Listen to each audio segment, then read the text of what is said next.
Christophe André est l'un des psys les plus lus ces dernières années. Ses ouvrages rencontrent un accueil enthousiaste de la part du public en France et à l'étranger. On peut citer quelques-uns de ses best-sellers, Imparfait, libre et heureux, Les états d'âme ou encore Vivre heureux. S'il exerce toujours son métier de psychiatre à l'hôpital Sainte-Anne, Christophe André consacre désormais une grande partie de son temps à l'écriture. Son dernier livre, paru chez Odile Jacob, est sans doute l'un des plus personnels. Il s'agit d'un abécédaire de psychologie positive intitulé « Et n'oublie pas d'être heureux ».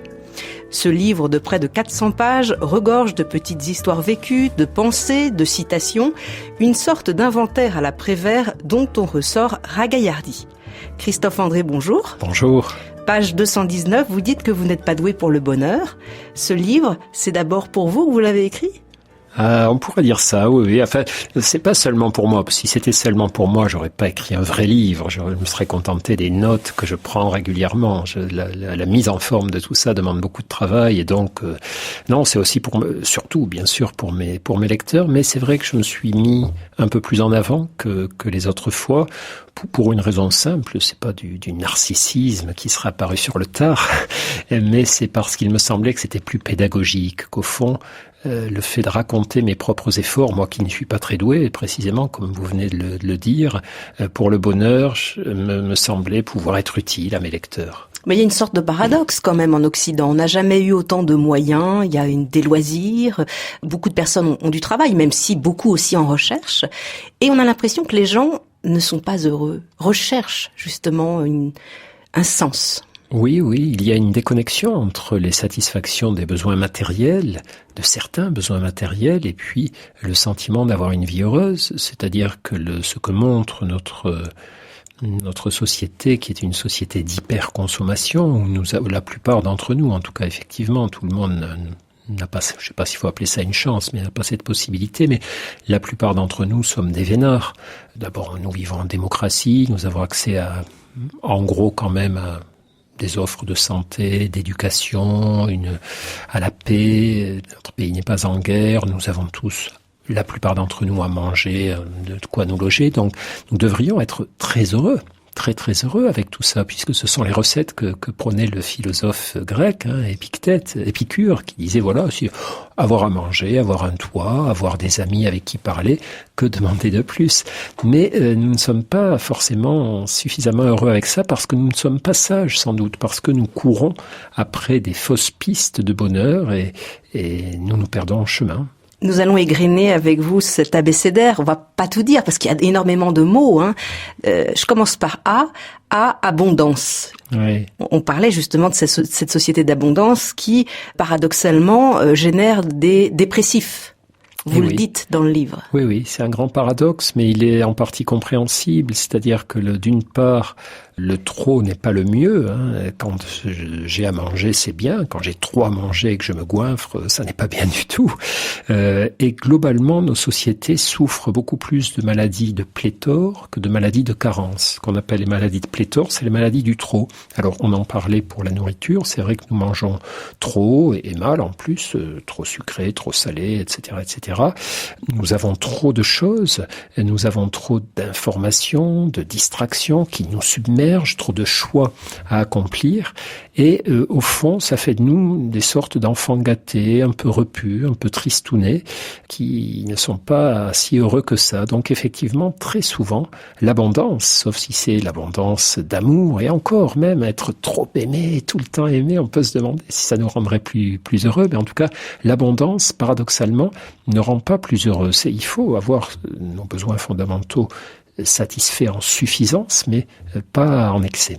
Donc le manque doit avoir sa place. Et il a souvent sa place de toute façon par rapport à un phénomène qu'on appelle dans notre jargon l'habituation hédonique. C'est-à-dire que lorsque j'ai tous les jours le soleil au-dessus de ma tête, lorsque tous les jours je peux manger et boire, tous les jours je vis dans une démocratie, j'oublie ces chances. Et ce qu'on appelle habituation hédonique, c'est le fait que lorsqu'une source de bonheur ou de bien-être est présente tout le temps, quotidiennement, elle finit par perdre de sa puissance parce que je ne prête plus attention à son existence. Et donc, Le manque, l'adversité, la souffrance ont cette vertu de nous ouvrir les yeux. Si je me casse une jambe, tout à coup je vais réaliser à quel point c'est bien de marcher sur mes deux jambes, etc. Et donc si nous étions très sages, effectivement, nous n'aurions pas besoin de la souffrance et du manque pour ouvrir les yeux. Mais nous ne le sommes pas toujours, et donc parfois elles peuvent jouer ce rôle. Ou alors nous faisons des exercices. Il y a effectivement des exercices qui consistent tous les jours à se poser la question des choses invisibles autour de moi, mais qui sont pourtant là et qui devraient me rendre heureux pour peu que j'ouvre les yeux. Ouvrir les yeux, s'émerveiller, ça fait partie aussi des mots que vous souhaitez mettre en valeur dans votre abécédaire. L'émerveillement, c'est avoir un regard neuf chaque jour et ne pas m'habituer à tous ces dons qui me sont offerts. Oui, c'est ça. Tout ça, ça fait partie. L'émerveillement, l'admiration, des émotions positives, du regard sur plus grand que soi, plus frais que soi, sur tout ce qu'il y a de beau et d'admirable dans nos vies. Et là encore, c'est vrai que pour l'émerveillement, la répétition ou la continuité nous empêche souvent de nous émerveiller. Évidemment, on s'émerveille beaucoup plus d'une journée de beau temps lorsqu'on sort de 15 jours de pluie, mais après 2-3 jours de beau soleil, on peut oublier au fond de se réjouir du temps qu'il fait. Et de même, s'émerveiller d'être en vie, s'émerveiller d'être entouré de personnes qui nous aiment, s'émerveiller de pouvoir boire lorsqu'on a soif, tout ça, c'est ce que nous apprennent d'ailleurs les poètes. Il n'y a pas que les psys qui peuvent nous ouvrir les yeux. Les romanciers, les écrivains, les poètes et les artistes peuvent nous apprendre aussi la force et le bonheur qu'il y a à s'émerveiller. Christophe André, vous évoquiez les poètes et vous dédiez votre livre à un poète, Christian Bobin, que vous aimez particulièrement, vous en parlez beaucoup, vous le citez souvent dans vos livres. La poésie, qu'est-ce que ça change dans nos vies ? Alors, comme on le disait, effectivement, les poètes ont en général le regard plus affûté que nous par rapport à l'émerveillement, par rapport à la beauté des choses simples et des choses silencieuses ou invisibles. Et puis, ils ont une façon de le mettre en mots qui est absolument irremplaçable. Ce que dit un poète, au fond, quand on le traduit en prose, ça ne marche plus. Il n'y a plus ce choc émotionnel, il n'y a plus cette espèce de bouleversement calme. Et c'est ça que j'aime beaucoup chez Christian Bobin, puisque vous parliez de lui à l'instant, c'est le poète du quotidien, c'est le poète des petites grâces quotidiennes, et il a des moments hallucinants, quoi. Moi, je cite plusieurs fois des expériences qu'il fait tirées de la vie quotidienne. À un moment donné, il est dans sa cuisine, il pèle une pomme rouge. Alors, il raconte ça à sa façon. Évidemment, c'est beaucoup plus beau que ce que je ne vais dire. Il dit, voilà, je pelais une pomme rouge sur la table de ma cuisine et tout à coup, j'ai compris que ma vie ne serait qu'une suite de problèmes insolubles. Avec cette prise de conscience est entré dans mon cœur l'océan d'une paix profonde. Alors, on se dit, mais qu'est-ce qu'il fait, quoi? Il pèle sa pomme, tout à coup il comprend qu'il y a plein de choses qu'il ne pourra pas résoudre dans sa vie, et ça l'apaise. Et donc on reste bloqué sur cette phrase, c'est sur ces phrases qui sont beaucoup plus belles évidemment que ce que j'ai dit de mémoire là. Et tout à coup on comprend qu'en s'absorbant dans des choses très simples, peler une pomme rouge et s'apprêter à la manger, Bobin touche à l'essentiel. De cet enracinement dans l'essentiel, il voit tout le reste, il voit qu'effectivement, il y a plein de choses qu'il n'aura pas, qu'il ne pourra pas faire, qu'il ne pourra pas résoudre. Et tout à coup, il comprend que c'est comme ça et que c'est pas grave. Et alors, il dit ça en 3 phrases, gracieuses, bouleversantes, là où il me faut 400 pages pour tenter de dire la même chose. Mais vous en racontez quand même, Christophe André, des histoires de votre quotidien dans ce livre. C'est ça qui change, c'est que vous vous investissez pas mal, vous racontez des petites histoires, parfois des scènes de vie. Oui. Et vous êtes justement, on sait, très intéressé par l'attention au moment présent, la pleine conscience. Et vous dites que ça fait partie aussi des petits exercices qui nous permettent d'être plus heureux. Effectivement, ce qui m'a personnellement, enfin en tout cas parmi tous les efforts, ou tous les changements, tous les événements qui m'ont aidé à être plus heureux, il y a eu beaucoup de choses. En fait, dans les événements personnels, il y a eu la paternité. Moi, le fait d'être père m'a considérablement fait progresser, mais dans les changements de regard, et les techniques, il y a finalement la méditation. Le fait de méditer depuis maintenant une quinzaine d'années, très très quotidiennement, ou à peu près quotidiennement, a réellement affûté mon regard sur les grâces du quotidien. Et c'est vrai que je suis beaucoup plus attentif à tout un tas de petites histoires, de petites scènes, de petits moments qui se passent autour de moi et en moi, et que ça enrichit beaucoup ma vie. Ça la rend beaucoup plus dense, ça lui donne beaucoup plus de sens, parce que je perds du temps à observer toutes ces petites frontières, tous ces petits décalages, tous ces petits instants. Alors, ça parfois, ça me rend plus triste aussi. Je sens que ça me rend également plus sensible, ça m'endolorit davantage, alors qu'avant je ne regardais pas des petits détails tristes de l'existence, mais c'est bien quand même. Et effectivement, ce que j'ai essayé de montrer également dans ce livre, c'est que pour être heureux, il ne faut pas avoir peur d'observer et d'accueillir ce qui nous rend malheureux. Et les deux se complètent et se renforcent très fortement. Oui, d'ailleurs, à la lettre C, j'ai trouvé Camp de la mort. À première vue, on se dit, oh là là, quel rapport avec le bonheur? Est-ce que c'est pas inconciliable avec l'idée du bonheur? Et à un autre moment, vous parlez de la mort, vous parlez du tragique inhérent à toute vie, et on se dit que la psychologie positive, c'est absolument pas dénier cette part d'ombre de nos vies. Non, surtout pas la dénier, même au contraire, s'y intéresser, parce que quelle est la fonction du bonheur? À quoi ça sert le bonheur? Le bonheur, il n'est pas seulement destiné à notre petit confort, au fait de nous aider à passer des moments agréables, c'est déjà bien, hein, mais très très clairement, il n'y a pas que ça, il y a bien d'autres dimensions au bonheur, et notamment une dimension qui est celle du lien à l'adversité. C'est Paul Claudel qui écrivait « Le bonheur n'est pas le but, mais le moyen de la vie ». Autrement dit, le bonheur nous aide à vivre, il nous aide à traverser la vie, il nous aide à affronter ses épreuves, à nous remettre de ses adversités.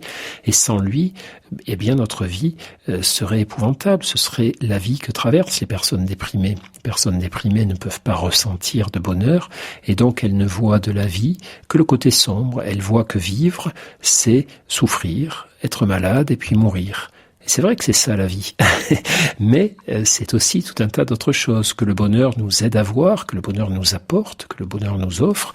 Et ça, c'est très très important de comprendre que le bonheur ne peut se comprendre d'abord que comme une sorte d'outil anti-malheur, pas de bouclier. Il n'empêchera pas le malheur d'arriver, mais de moyen pour nous d'être plus costaud, et de comprendre que même si nous sommes heureux, ça n'empêchera pas le malheur d'exister, d'arriver. Et donc il faut que nous ayons une vision adulte et lucide du bonheur du nôtre, de celui des autres, plus qu'une sorte d'attente du bonheur comme une bulle dans laquelle nous serions enfermés, qui nous aiderait à ne plus jamais souffrir. On aimerait bien sûr. Mais... Oui, mais aujourd'hui, j'ai l'impression quand même, on met de côté la mort, on évacue les cimetières très loin, on parle d'hommes augmentés, transhumains. Il y a une sorte de refus de ce tragique. Oui, et ça fait partie de cette culture en toc, à mes yeux, effectivement, des bonheurs factices, des bonheurs à tout prix, du 100% positif, de la tentation d'évacuer tout ce qui nous fait souffrir. Alors, bien sûr que c'est douloureux, la souffrance est douloureuse, la maladie, la mort de nos proches, etc. Moi, je suis pas du tout ni misérabiliste, ni masochiste, hein. Moins il y en a, mieux je me porte. C'est dans ma vie et dans celle des gens que j'aime.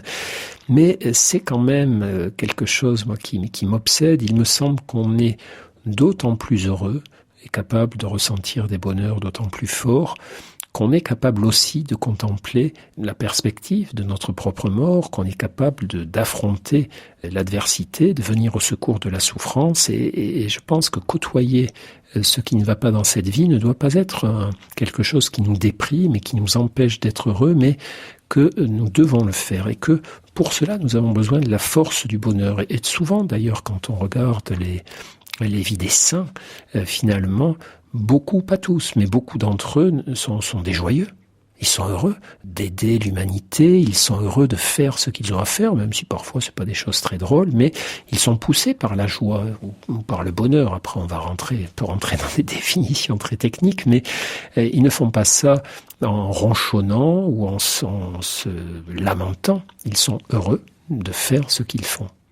Christophe André, votre livre s'appelle « Et n'oublie pas d'être heureux ». Il est paru chez Odile Jacob, abécédaire de psychologie positive. De A à Z, il y a énormément de petits textes. Il y a des choses drôles. Par exemple, à la lettre N, Nigo Zen. Ça m'a amusé, cette histoire. Vous racontez comment vous ratez la descente d'un train quand vous rentrez d'une session zen, c'est ça ? Oui, c'est en y allant. On va méditer dans un monastère zen avec des amis, et puis on est zen déjà, et on parle zen, et on est très zen, et c'est dans un tout petit coin, donc un petit train ces petits trains d'autrefois là qui s'arrêtent à toutes les gares, les tortillards, mais ils s'arrêtent pas longtemps. Il s'arrête 1 minute, et nous on est habitués aux arrêts des TGV qui durent 5 ou 10 minutes, donc on prend notre temps pour descendre, et le temps qu'on soit dans le couloir, le train repart. Bon, j'aime bien cette anecdote parce qu'elle montre aussi que parfois un tout petit zeste de stress ou d'inquiétude peut nous aider à mieux nous adapter. D'ailleurs, ça, on a étudié ça, on a fait des études sur, au fond, ce que représente l'équilibre émotionnel des personnes normales, qui ne souffrent pas de maladies psychologiques particulières, et c'est en gros 3 quarts d'émotions positives, mais 1/4 d'émotions négatives. Autrement dit, pendant 1/4 de notre temps, il est adéquat d'être un petit peu stressé, un petit peu triste, un petit peu énervé, parce que d'abord la vie met en travers de notre chemin des événements qui légitiment ces ressentis émotionnels, et d'autre part, ces émotions négatives, entre guillemets, vont nous forcer à réfléchir et à agir pour changer ce qui ne va pas. Donc ce jour-là, on n'était pas assez inquiet et on a raté l'arrêt, donc on est arrivé avec 2 heures de retard à notre séminaire zen. Mais heureusement, les gens étaient zen là-bas aussi. À la lettre A, il y a auteur admirable. Vous dites que vous êtes toujours embarrassé quand on vient vous prendre pour un sage. Vous ne l'êtes pas ? Oui, là, je me souviens très bien, effectivement, de cette entrée. Par contre, non, d'abord, je suis mal à l'aise avec l'admiration. J'ai toujours l'impression de ne pas la mériter, ou pas au point où on me l'accorde. J'aime bien qu'on ait de l'estime pour moi. J'aime bien qu'on ait de la sympathie. Je suis extrêmement embarrassé quand on m'admire. Il me semble que je suis dans une position d'usurpateur. Et surtout, par rapport aux livres, c'est-à-dire que beaucoup de personnes, en lisant mes livres, pensent que je suis la meilleure psychiatre ou un meilleur médecin que les autres ou un meilleur humain, et en fait c'est pas ça, c'est juste que je sais écrire des livres et que j'y prends plaisir et que donc j'essaie de les faire agréables et bien, mais après je suis au travail comme tout le monde, j'essaie d'être un bon humain qui ne m'énerve pas, qui savoure la vie comme tout le monde. Alors peut-être j'ai un peu d'avance dans certains domaines, du retard dans d'autres, mais et du coup cette admiration me gêne. Et d'ailleurs, une fois de plus, c'est Bobin, donc c'est Christian Bobin, le poète, qui a eu un jour cette formule, je ne sais dans lequel de ses livres, où il disait au fond, l'homme dont on parle quand on parle de l'auteur de mes livres n'existe pas. C'est-à-dire les gens nous idéalisent à cause des livres, mais cette personne qui les idéalise, elle n'est pas dans le réel, c'est juste un auteur virtuel. Christophe André, AS, le mot silence, ça c'est important pour vous ? Ah oui. Oui, d'abord parce que le silence, c'est souvent un moment justement où on rentre on lâche le contrôle, on lâche la maîtrise, on lâche l'engagement dans l'action, et on rentre plutôt dans quelque chose qui est de l'ordre de l'écoute et de la contemplation, et ça c'est une source d'équilibre, de découverte, d'émerveillement, d'apaisement très très importante. Et puis le silence, c'est souvent ce moment qu'il faut qu'on s'accorde après justement la beauté, par exemple. Il y a un petit adage zen ou un haïku, je ne sais plus très bien, je crois que c'est un haïku, c'est tout petit poème japonais, et donc le poète dit en gros ceci, il dit « J'écoute le chant de l'oiseau pour le silence qui suit ». C'est-à-dire quand l'oiseau s'arrête de chanter, c'est aussi un moment incroyable. On est encore dans le sillage, dans le souvenir du chant, on est tout à coup confronté au silence. Donc effectivement, le silence a quelque chose pour moi à voir avec le bonheur. À la lettre Z, zapper. Alors ça c'est un mot complètement dans l'air du temps. Oui, malheureusement, et on nous incite à zapper, et ça nous pousse vers plus de stress, plus de malheur. Il y a une étude que je cite, qui est cette étude qui avait été faite sur même si on ne zappe pas, même si on regarde la même chaîne à la télé, On a pu montrer, des chercheurs ont montré que ce qu'on appelle les plans séquences, c'est-à-dire les images stables, avaient, dans la télé des années 60, duré plusieurs minutes, et dans la télé contemporaine, on changeait de caméra, on changeait de plan toutes les 4-5 secondes. C'est-à-dire quand on regarde un débat politique, par exemple, la caméra n'est jamais immobile sur le candidat qui parle pendant tout le temps de sa parole. Elle va être 3 secondes sur son visage, puis en régie, le chef opérateur va dire « Tiens, prends la fille au premier rang, là, elle est souriante, elle est jolie », s'il y a des gens qui assistent au débat, puis après « Tiens, regarde, il y a l'autre qui fronce le sourcil, montre l'image ». Et donc, on assiste à des émissions de télé totalement hachées, totalement segmentées, ce qui n'est pas une bonne chose pour plein de raisons. La première, c'est que ça habitue notre cerveau à la facilité, au fond, à digérer, à recevoir une nourriture prédigérée, à lâcher un peu la réflexion pour être juste dans l'observation de ces images qui bougent tout le temps. Et d'autre part, ça accroît notre instabilité attentionnelle, justement notre difficulté à rester concentré sur quelque chose qui est toujours là, qui ne bouge pas, à la contemplation en fait. Et là aussi, on dispose de beaucoup d'études montrant que stabiliser son attention, être dans la continuité, dans la contemplation, accroît chez tous les gens qui se débrouillent pour avoir des moments comme ça dans leur vie, accroît le ressenti de bonheur. Ça nous rend plus heureux. Zapper nous rend plus malheureux et contempler nous rend plus heureux, pour faire simple. Comment faire, Christophe André, pour faire comprendre ça aux jeunes? Parce que beaucoup de parents nous écoutent. On sait combien aujourd'hui ils savent téléphoner, en même temps taper sur leur tablette, tout en regardant la télévision. Et oui, beaucoup de recherches ont montré que le multitâche ne marche pas. On ne peut pas faire plusieurs choses en même temps, ou alors on les fait toutes les 2, ou toutes les 3, ou toutes les 4 mal. Donc, comment faire passer le message aux jeunes? Ça, c'est un sacré chantier. Je crois vous qui avez des filles, vous en parlez dans le livre. Bien sûr, oui, puis on en parle de ça à la maison. Alors effectivement, il y a d'une part, je pense, l'exemple des parents, l'exemplarité, c'est-à-dire soi-même être un parent qui ne sort pas son téléphone lorsqu'on est à table, qui ne répond pas au téléphone à table. Ça, c'est le premier point. Deuxièmement, proposer des choses tout aussi intéressantes ou plus intéressantes. Et là encore, c'est vrai que quand on est à table, discuter, interroger, bavarder avec les jeunes, plutôt que, au fond, regarder la télé ou écouter la radio, ce sont des signaux plus forts pour montrer qu'il y a autre chose que les informations virtuelles des téléphones dans nos vies. Et puis après, parfois, en tout cas en ce qui nous concerne, dans notre famille, ne pas avoir peur d'être exigeant et de dire désolé, mais à table, il n'y a pas de portable, et chez nous, il y a cette règle, et nos filles rouspètent parce qu'il y en a 2 qui sont majeures maintenant, mais c'est comme ça. Et si le téléphone sonne pendant qu'on est à table, si elles ont oublié, elles l'ont laissé dans une de leurs poches, c'est un gage. Merci à vous, Christophe André, d'être venu nous parler de ce goût du bonheur. Votre abécédaire de psychologie positive s'intitule « Et n'oublie pas d'être heureux ». Il est paru chez Odile Jacob. Merci à Christophe Morag à la technique.